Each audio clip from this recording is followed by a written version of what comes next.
நெல்லையில ஒரு பரபரப்பான கொலை சம்பவம் நிகழ்ந்திருக்கிறது. நெல்லை அருகே அக்காவை வெட்டி கொலை செய்திருக்கிறார் தம்பி.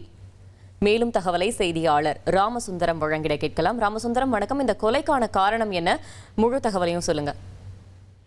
நெல்லை மாவட்டம் சுத்தப்பள்ளி அடுத்த மேலகரம் பகுதியை சேர்ந்தவர் ஆறுமுகம். இவருக்கு 3 குழந்தைகள் உள்ளது. இந்த 3 குழந்தைகள்ல மூத்த பெண்ணா ராமலட்சுமி. இவர் கங்கைகொண்டான் பகுதியில் இருக்கக்கூடிய ஒரு தனியார் நிறுவனத்துல வேலை செய்து வருகிறார். இவரது இரண்டாவது சகோதரர் நாங்குநேரி பகுதியில் இருக்கக்கூடிய ஒரு ஹோட்டல்ல பணி செய்து வருகிறார்.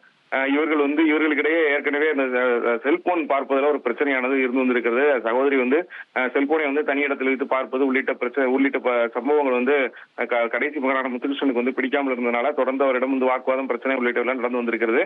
இந்த சூழல்ல நேற்றைய தினம் கோவில் கொடைக்காக முத்துகிருஷ்ணன் மீண்டும் ஊருக்கு வந்த போது அதே போல அந்த பழக்கத்தை விடாமல் தொடர்ந்து செல்போனை பயன்படுத்தி வந்ததை கண்டித்திருக்கிறார். தொடர்ந்து இருவருக்கும் இடையே கடுமையான வாக்குவாதம் ஏற்பட்டு கைகலப்பு சம்பவம் நடந்திருக்கிறது. இந்த சூழல்ல தான் அங்கிருந்து அருவாளை வைத்து சகோதரியை அருவாளால் வெட்டியிருக்கிறார்.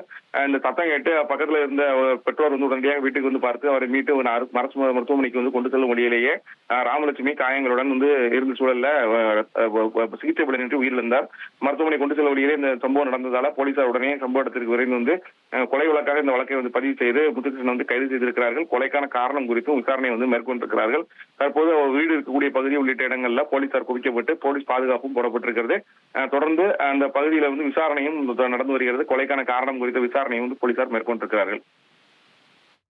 தகவல்களுக்கு நன்றி ராமசுந்தரம். இனி செல்லும் இடமெல்லாம் செய்தி. தந்தி டிவியின் வாட்ஸ்அப் சேனலை ஃபாலோ பண்ணினா செல்ல இருக்கும் இடமெல்லாம் செய்தி.